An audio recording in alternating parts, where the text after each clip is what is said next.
എലത്തൂരിലെ ഇന്ധന ചോർച്ചയിൽ ഡിപ്പോയിലെ പരിശോധന പൂർത്തിയായി. പെസോ ഇൻസ്പെക്ഷൻ ഏജൻസി പരിശോധന പൂർത്തിയാക്കി. ഡിപ്പോയിലെ സംഭരണികളിലും പൈപ്പ് ലൈനുകളിലുമായിരുന്നു പരിശോധന റിപ്പോർട്ട് കളക്ടർക്ക് കൈമാറും. കോഴിക്കോട് നിന്ന് ആഷിഖ് റഹ്മാൻ ചേരുകയാണ്. ആഷിഖ്, വിശദാംശങ്ങൾ. ബ്രിജീഷ്, ഏറ്റവും പ്രധാനപ്പെട്ട ഒരു റിപ്പോർട്ടാണ് പരിശോധനയാണ് ഇപ്പോൾ പൂർത്തിയായിട്ടുള്ളത്. എലത്തൂരിലെ ഡിപ്പോയിലെ സുരക്ഷാ പരിശോധനയാണ് ഇപ്പോൾ നിലവിൽ പൂർത്തിയായിട്ടുള്ളത്. അത് ഇനി ഈ റിപ്പോർട്ട് കളക്ടർക്ക് ഇപ്പോൾ കൈമാറും. കളക്ടറാണ് ഇതിൽ അന്തിമമായി തീരുമാനമെടുക്കുക. ഈ മാസം 30-നാണ് ഈ ഡിപ്പോ താൽക്കാലികമായി അടിച്ചത്. എല്ലാ വർഷവും ഇത്തരത്തിൽ ലൈസൻസിനായി അപേക്ഷിക്കുകയും ഈ വർഷാവസാനം അത് പുതുക്കി നൽകുകയും ചെയ്യാറുണ്ടായിരുന്നു. പക്ഷേ ഈ ഡിസംബർ ആദ്യവാരത്തിൽ ഈ എലത്തൂരിലെ ഇന്ധന ചോർച്ചയുമായി ബന്ധപ്പെട്ട പ്രശ്നം ഉണ്ടായതുകൊണ്ട് തന്നെ ഈ പരിശോധന കൂടുതൽ ദീർഘിപ്പിക്കുകയായിരുന്നു. അങ്ങനെ ഇന്നലെ നടത്തിയ പരിശോധനയിൽ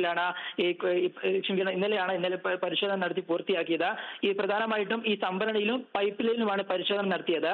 ഈ ഇന്ധന സംഭരണിയുടെ ബലവും ചോർച്ചയും പരിശോധിക്കാനാണ് ഇന്നലെ വിദഗ്ധ സംഘം പരിശോധന പൂർണ്ണമായി നടത്തിയത്. എന്തായാലും ഈ റിപ്പോർട്ട് ഈ പരിശോധന പൂർത്തിയായിട്ടുണ്ടെങ്കിൽ ഈ റിപ്പോർട്ട് കളക്ടർക്ക് കൈമാറും. കളക്ടറാണ് ഇന്ത്യയിൽ അന്തിമ തീരുമാനമെടുക്കുക. ശേഷം പരിശോധന നടത്തിയ റിപ്പോർട്ട് പരിശോധിച്ച ശേഷമാണ് ഇനി ഈ എലത്തൂരിലെ ഡിപ്പോ ഇന്ന് തുറന്ന് പ്രവർത്തിക്കണോ എന്ന കാര്യത്തിൽ അന്തിമ തീരുമാനമെടുക്കുക.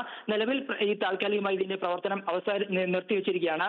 എറണാകുളത്തും മംഗളൂരിലെ സംഭരണ ഡിപ്പോകളിൽ നിന്ന് എണ്ണ എത്തിച്ചുകൊണ്ടാണ് ഇപ്പോൾ മലബാറിലേക്കുള്ള മറ്റിടങ്ങളിലേക്ക് എണ്ണ എത്തിക്കുന്നത്.